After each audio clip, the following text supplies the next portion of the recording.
Oke, Assalamualaikum warahmatullahi wabarakatuh. Selamat sore teman-teman calon sarjana ilmu komputer Unsia dari Prodi Informatika.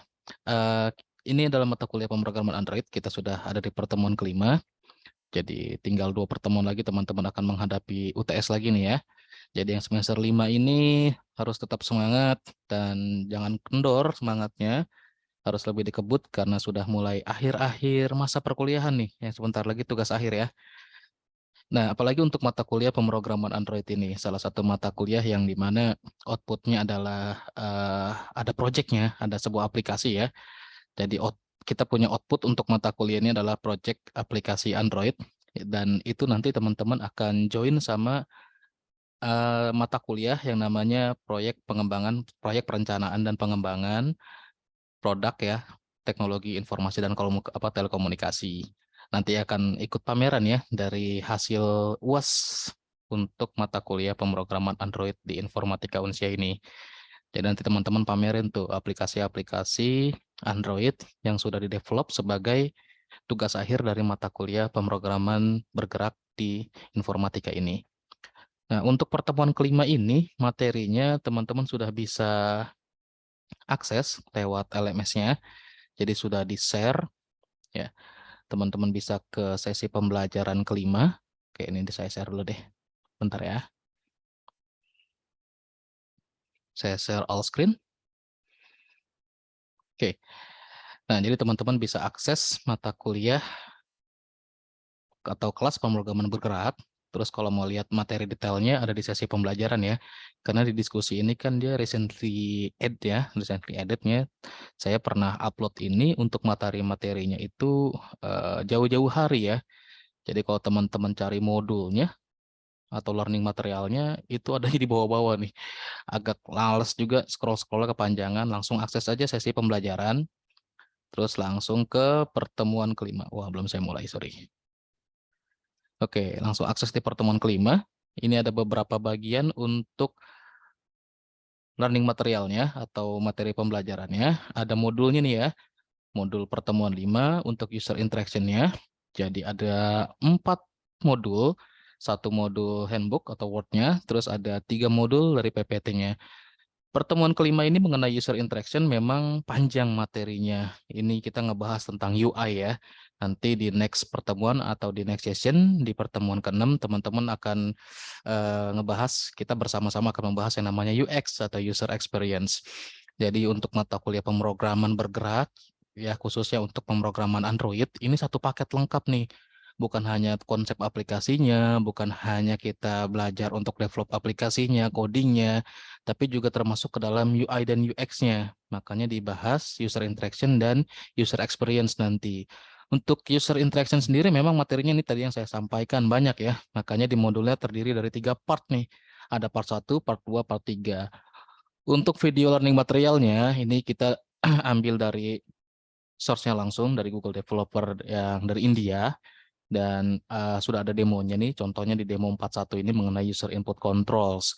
Dan selain materi yang ada di bagian ini, teman-teman juga mendapatkan kuis ya, kuis yang harus dikerjakan. Terus ada forum juga mengenai gimana membuat sebuah interface atau user interface-nya ya, UI dari sebuah aplikasi yang layak, yang bagus, yang mudah digunakan untuk user. Dan ada tugas 1 dari pemrograman bergerak. Nanti akan saya jelaskan tugasnya.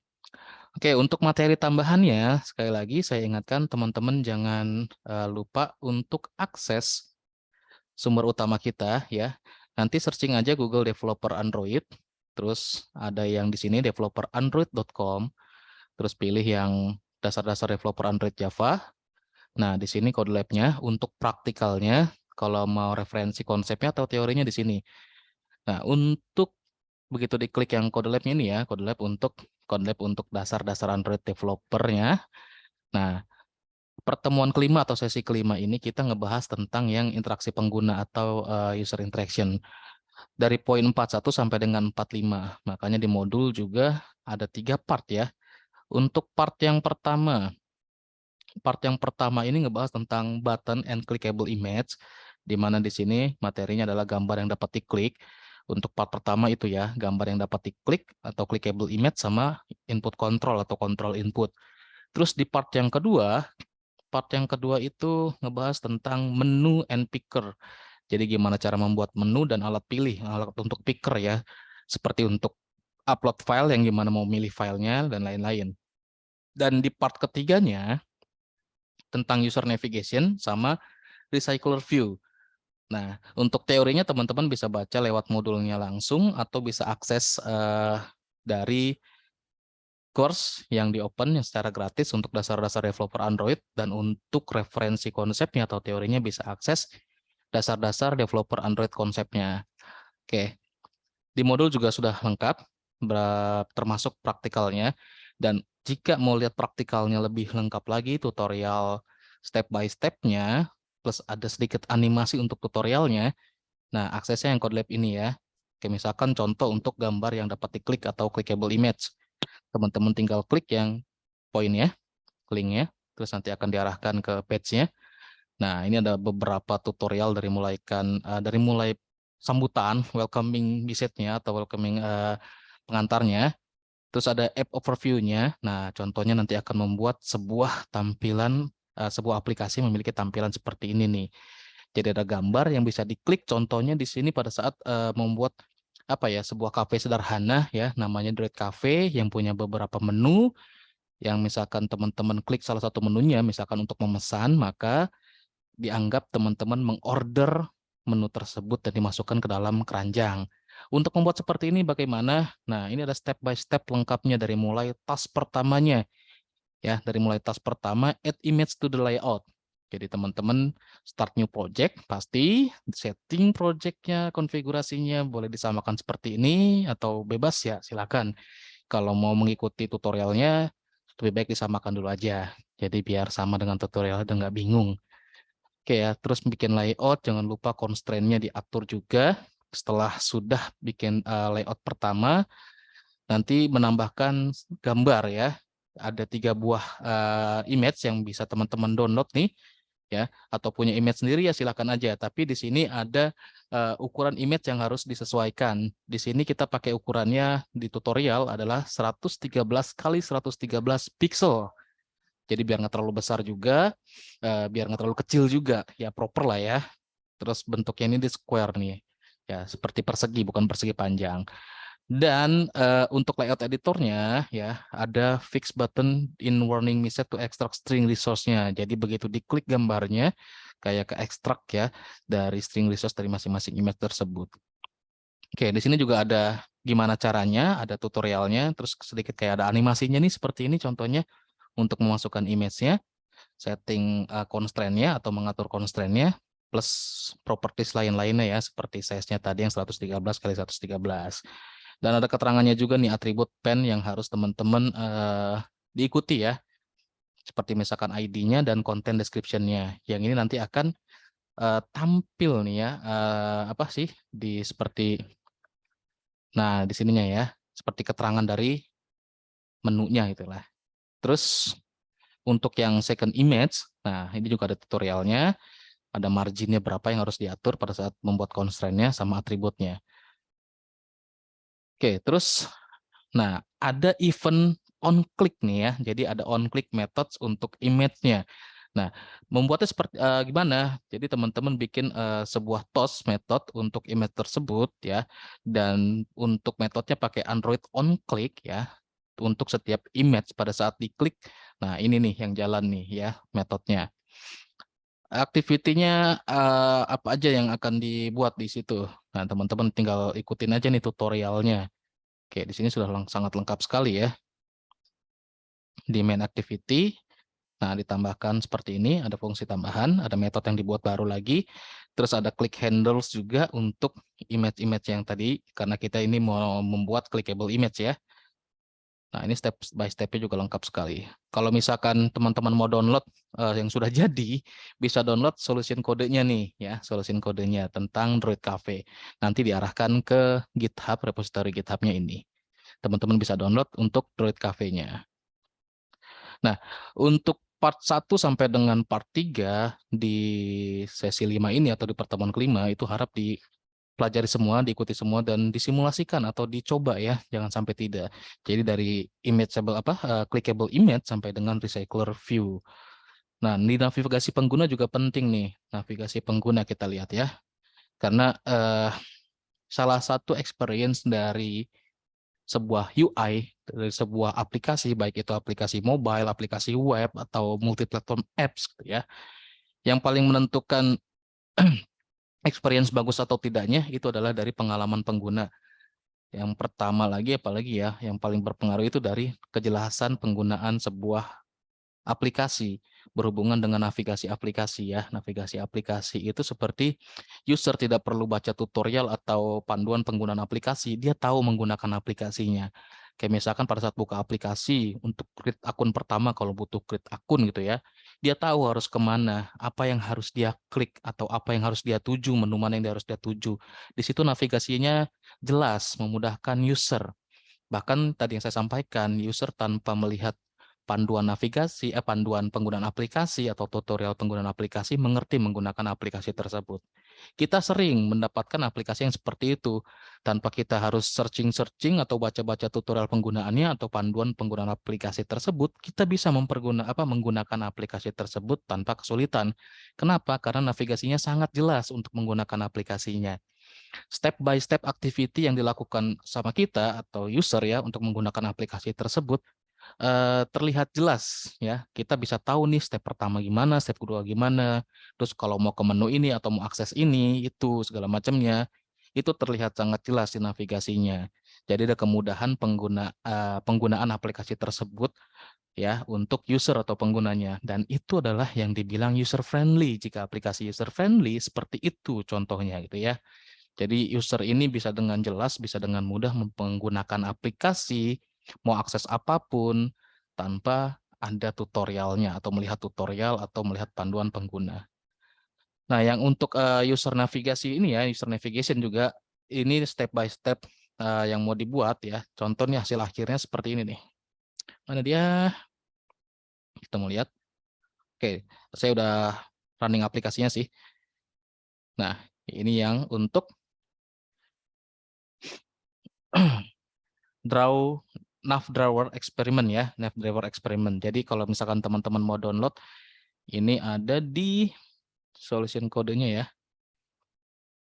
Nah, ini ya, di bagian kelima, di coding challenge, teman-teman bisa download untuk challenge solution kodenya. Dengan hasil akhir aplikasinya atau begitu aplikasinya sudah jadi, kita mau running bentuknya seperti ini. Nah, ini salah satu navigasi dari aplikasi yang ada. Kayak misalkan nih mau melihat menu, kita biasanya tahu lah ya, kalau menu itu yang ada seperti 3 strip seperti inilah ya. Yang menu ini menu tambahan yang biasanya adanya setting atau pengaturan-pengaturan lainnya lah ya. Dan kalau kita melihat seperti ini, nah ini kan berarti ada pesan di sini lah ya. Itu. Nah, ini adalah menu-menu yang ada nih. Kayak misalkan contohnya begini, diklik nanti akan muncul kayak misalkan pop-up atau notification ya. Tos lah gitu. Nah, kayak gini. Gitu diklik salah satu menunya, ini ada seperti notif yang kita milih menu apa gitu. Tapi memang belum terbuka page lainnya gitu ya. Dan ini harus kita berkreasi sendiri untuk menambahkan page-page lainnya dari menu-menu yang ada di contoh untuk user navigation.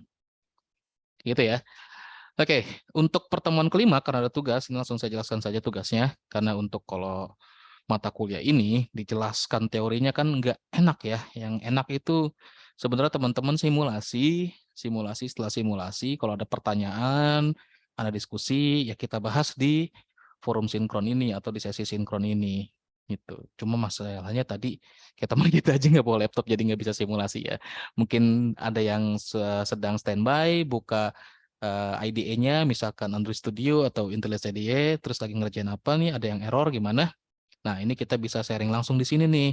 Bisa saya nanti bantu atau teman lainnya yang bantu jika ada kesulitan. Gitu. Kalau mata kuliah praktikum, pemrograman, dijelaskan teorinya, nggak efektif.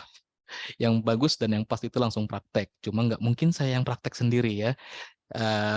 Itu juga yang menjadikan kita alasan dapat akreditasi yang baik karena waktu itu saya menyampaikan pada saat ada mata kuliah praktek, programming, itu gimana caranya kita belajar, caranya menyampaikan materi ke mahasiswa, dan caranya gimana tahu mahasiswa itu menguasai atau mengerti materinya. Dan saya sampaikan kita simulasi bersama lewat misalkan media Zoom seperti ini, yang kalau misalkan mahasiswa ada kesulitan bisa di remote atau bisa dibantu baik oleh pengajar maupun mahasiswa yang lainnya. Itu. Oke, jadi kita harus mempertanggungjawabkan itu ya, kenapa kita bisa dapat nilai bagus. Salah satunya itu ya. Oke, untuk tugasnya, ada tugas satu biasa ya, satu semester akan ada 2 tugas nih untuk teman-teman ya. Tugas satu itu biasanya memang di pertemuan kelima sudah diberikan, dan satu lagi ya tugas 2 itu di antara pertemuan 12 atau sampai dengan 13 itu diberikan tugas 2. Nah, untuk tugas satu pada mata kuliah pemrograman bergerak, ini jenis tugasnya adalah proyek yang dikerjakan individu. Ketentuan tugasnya teman-teman bisa perhatikan. Yang harus diperhatikan yang utama adalah batas waktu pengumpulan tugasnya. Oke, batas akhir diterima tugasnya atau pengumpulannya sampai dengan 27 November, hari Minggu, jam 23.59. Ada sekitar 2 minggu lagi untuk mengerjakan tugasnya. Teman-teman bisa pakai IDE-nya atau softwarenya Android Studio atau IntelliJ IDE-nya ya. Yang prefer yang mana silahkan dipakai, atau punya IDE lain yang memang sejenis yang bisa mengerjakan bisa membuat aplikasi Android yang berbasiskan Java, silahkan. Kita masih pakai Java ya, belum pakai Kotlin. Nah, jangan lupa dituliskan identitas lengkap teman-teman di lembar kerja atau di salah satu filenya, misalkan kayak di mana ya, di main activity lah. Paling enak di main activity, teman-teman misalkan buat seperti ini ya, nama gitu, siapa. Nah, itu jangan lupa dituliskan identitas lengkapnya di sini. Terus NIM berapa, gitu ya. Nah, dan lain-lainnya ya. Jadi jangan lupa dituliskan identitasnya di salah satu filenya. Kalau bisa di main activity aja atau di activity main.xml di layoutnya. Biasanya saya ngecek 2 file itu sih, yang lain-lain nggak begitu dicek banget. Nah, yang biasanya dicek itu main activity sama activity main.xml-nya. Main activity Java ya ini ya. Oke, next. Nah, nanti untuk ngumpulinnya, teman-teman folder project-nya diberikan nama aja gitu, atau nanti folder project-nya dikompres dulu, formatnya RAR atau zip gitu ya, terus nama file kompresnya dari folder project-nya berikan nama spasi name-nya teman-teman. Nah, terus diupload pada halaman jawaban tugas di LMS. Kalau ukurannya besar, upload aja di media lain seperti Google Drive, Cloud, Mediafire, dan lain-lain, atau OneDrive, SharePoint, silahkan. Yang penting pastikan filenya bisa diakses oleh pengajar. Kalau nggak bisa diakses, nggak bisa dinilai ya. Nah, nanti kalau udah seperti itu, diupload di media lain, di LMS-nya, di bagian jawaban tugasnya, cukup tuliskan link filenya aja. Oke, itu petunjuknya, diperhatikan. Dan untuk tugasnya seperti apa? Jadi teman-teman membuat sebuah aplikasi Android untuk menghitung nilai akhir dari sebuah mata kuliah. Ya, simple aja, buat aplikasi Android untuk menghitung nilai akhir dari sebuah mata kuliah. Oke. Nah, tampilannya atau UI-nya mengikuti format di bawah ini. Oke, ini waktu itu saya buat dengan Eclipse ya. Sorry, belum buat lagi yang dengan Android Studio. Jadi ini dulu masih benar-benar manual ketikin XML-nya di Eclipse nih. Nah, teman-teman buat seperti ini, contoh tampilannya, ya untuk nama aplikasinya diganti ya, disesuaikan aja. Misalkan hitung nilai akhir mata kuliah, gitu, oke? Nah, terus ada beberapa inputan, ya. Inputannya di sini sudah jelas nih, ada nama, NIM pakai text field, terus untuk prodinya pakai radio button, dan jangan lupa di grup nih radio buttonnya. Terus nilai absen, nilai tugas atau praktikum, nilai UTS dan UAS yang ini pakai text field nih. Nah, untuk seperti ini pakai label ya, nama, NIM, prodi, dan lain-lain. Ada 2 button untuk hitung dan bersihkan. Nah, di bawahnya ini nanti hasilnya nih, kalau misalkan hitung, nanti ini berubah nih ya, yang nama mahasiswa, NIM mahasiswa, prodi, terus angka, huruf, status ini berubah berdasarkan hasil inputan dan hasil perhitungannya. Jika dibersihkan ini nanti semuanya clear lagi, dan di bawahnya tampilnya default seperti ini. Nah, ini ada petunjuknya, ketentuannya, ketentuan running aplikasinya. Oke, jika UI dari aplikasi yang mengikuti format seperti ini sudah dapat poin 30. Jadi ada poin-poinnya untuk setiap poin pengerjaannya ya. Untuk ketentuan runningnya poinnya 60. Nah, isi nilai dari text view. Nama mahasiswa dapat dari edit text nama. Nah, ini cuma apa ya? Saran properti namain text field-nya aja ya. Nah, nanti kalau misalkan teman-teman mau diganti text field-nya ya silakan diganti aja. Terus radio button ada 2 nih, ada sistem informasi sama informatika. Oke ya. Terus isi nilai dari text view angka didapat dari perhitungannya sebagai berikut. Terus untuk yang view huruf ya, label atau text view huruf ya, ini pakai text view nih ya. Sorry tadi pakai text view. Nah, ini ada kategori-kategorinya, kalau huruf A, B, C, D, E, range nilainya berapa. Dan untuk status juga ada kategorinya berapa. Oke, terus pada saat button bersihkan diklik, ini akan menghilangkan semua isian data pada form sebelumnya dan buat fokus pada edit text nama. Jadi nanti fokus kursornya di sini nih, di awal lagi. Itu untuk tugas 1 yang diberikan. Oke, ada pertanyaan sampai di sini?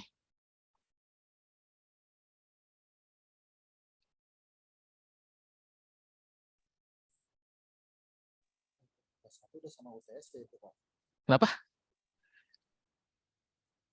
Tugas 1 sama UTS? Mau nanya, untuk tugas 1 itu sama UTS ya, Pak? Beda dong, UTS nanti ada lagi. Oh, beda ya, Pak. Kirain sama. UTS. Masa UTS-nya simple gitu. Harus yang lebih wah dikit lah. Oke, bocoran buat UTS ya, ada kasihan. Mumpung ada yang nanya, jadi saya bocorkan. UTS ya nanti teman-teman membuat sebuah kayak apa ya, UI. Nih, makanya tadi saya sampaikan untuk yang di sesi 5 dan sesi 6 ya, mengenai UI dan UX ini benar-benar dicoba gitu ya. Mengenai UI dan UX ini benar-benar dicoba karena nanti UTS-nya berhubungan dengan itu. Membuat apa sih UTS-nya? Nanti teman-teman diminta untuk membuat CV dari diri sendiri ya. CV dari diri sendiri, tapi bentuknya mobile apps di aplikasi Android. Isinya apa aja? Semua komponen yang ada di interaksi pengguna sama pengalaman pengguna. Drivable, terus theme sama styling, terus card and coloring sama adaptive layout ya. Nah, itu isinya begitu. Kalau waktu di semester-semester awal bikin CV tentang diri sendiri itu web based dengan HTML. Sekarang bikin CV tentang diri sendiri tapi di aplikasi Android.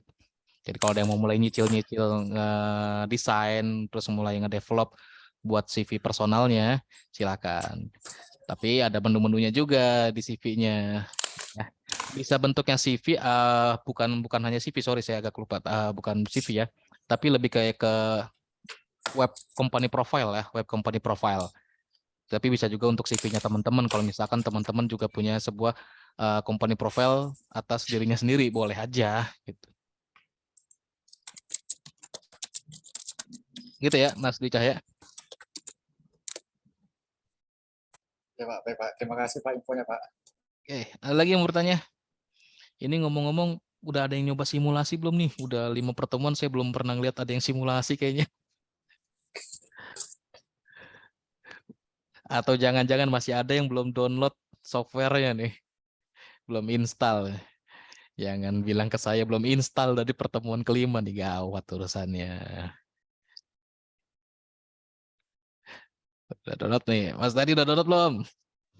Saya udah install Pak, udah tahun lalu Pak. Udah tahun lalu, udah dibuka belum masalahnya? Udah. Kalau itu Pak untuk tugas, kalau misalkan pakai framework kayak Flutter atau Flutter sih saya saat ini pakainya. Bisa nggak sih Pak? Bisa aja sih. Flutter sih bukan framework ya. Itunya apa namanya? Itu pakai Flutter gitu. Kalau Flutter berarti nggak pakai Android Studio. Itunya tetap pakai Android Studio, Pakai tapi Android emang Studio. pakai Android Studio Pak. Oh, sorry. Emang si itunya ya itu salah satu Platformnya. Framework buat itu sih, buat mobile apps gitu Pak. Ya, boleh aja sih. Jadi pakai platform si Flutter ini boleh juga. Sorry ya, platform framework ya sama ya. Oke lah, sama. Ya, kalau saya lebih kenal emang platform si Flutter. Jadi memang boleh sih pakai framework Flutter atau platform Flutter karena memang si Flutter ini kan Kalau Flutter sih lebih ke multi apps ini ya, multi platform apps ya, nggak hanya Ya buat multi-platform. Android aja gitu. Dan memang basicnya juga masih pakai Java, ya nggak apa-apa sih, boleh-boleh aja. Ya bahasanya sih emang beda-beda dikit, tapi karena Basicnya mungkin sama. saat ini terbiasanya pakai Flutter gitu Pak, kebetulan lagi kursusnya Flutter juga sih. Oh, kursusnya Flutter ya nggak apa-apa. Ya memang kalau pakai Oke, Flutter Pak. ya lebih lebih cepat, lebih mudah karena kan Lebih ringan aja sih Pak. lebih ringan juga Hmm, hmm. dan masih sama-sama dikembangin sama Google ya nggak apa-apa lah. Juga ya, ya, ya. Yang enak Tapi kan saya banyak tapi widgetnya. nyoba nanti pakai itu juga sih Pak, pakai Android Studio-nya Pak. Oh boleh, ya Dulu nggak apa-apa. dulu pakainya Android Studio, tapi udah lama gak pakai Android Studio, jadi emang sudah lupa banget lah. Oh, oke oke. Nah, enaknya memang kalau pakai Flutter nanti kan ada kayak apa ya? Kalau kayak di web itu kita kan pakai Ya, pakai live live itu server Pak. gitu ya, live server. Kalau di Ya, Flutter lupa namanya apa sih? Hot reload kalau nggak salah ya. Hot reload ya kalau nggak ya salah itu kan. Hot Ah, Reload jadi itu buat langsung apa namanya, langsung real kelihatan. time. Ah, Ya, betul. Betul. Ya nggak apa-apa lah. Boleh. Terus kalau mau pakai interface juga banyak bisa download tuh kayak apa ya? Kayak ya kalau di web kan kayak ada Bootstrap-nya. Nah, kalau di Flutter juga ada ya. tuh, bisa lah. Ada Ya banyak sih template sih, banyak. nggak apa-apa, nggak apa-apa. Ya kalau ada yang mau pakai Flutter boleh aja. Baik, Pak. Oke, ada lagi? No, Mas Dani, Om Dani ini sampai kursus nih. Udah sibuk tapi masih kursus juga. Luar biasa. Mas Rehan sudah mencoba sampai mana Mas Rehan?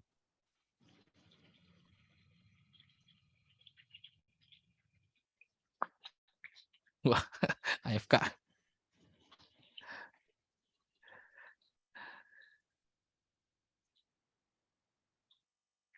Oke.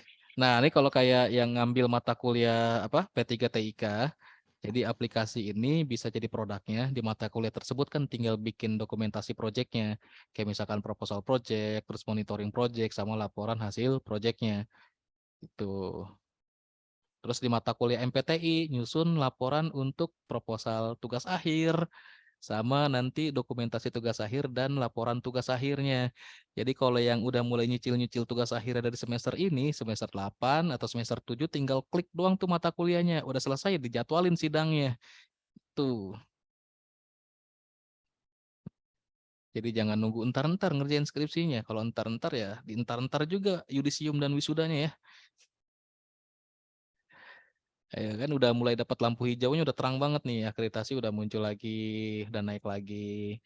Ya, sekarang kalau mau kebut-kebutan sampai kepleset ya silahkan, ayo. Saya kasih jalan, silahkan kalau yang mau lari-larian. Semester 7 ada yang mau lulus, ayo. Itu justru yang dicari. Oke, ada pertanyaan lagi yang lain?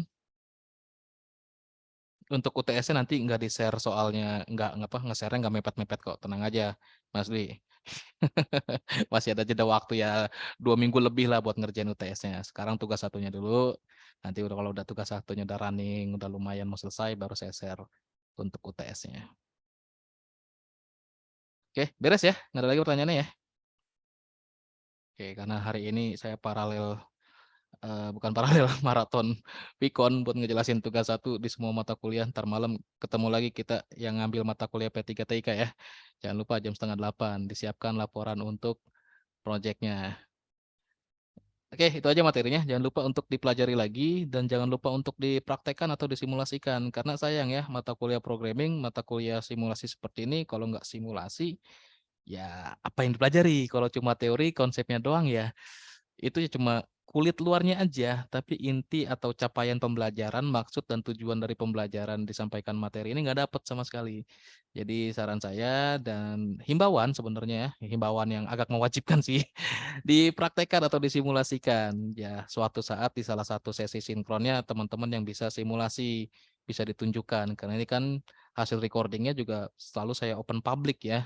Jadi yang ngelihat bukan cuma internal kita aja Unsia, suatu saat mungkin ada yang lagi searching tentang Android terus kebuka di kita, isi sinkron cuma gini-gini aja kan kelihatannya nggak enak gitu. Gitu ya. Oke. Sekali lagi jangan lupa untuk dipelajari materinya, mudah-mudahan bermanfaat. Saya akhiri, mohon maaf jika ada kesalahan dalam penyampaian. Terima kasih banyak. Wabillahi taufiq wal hidayah. Assalamualaikum warahmatullahi wabarakatuh. Selamat sore semua. Selamat beraktivitas.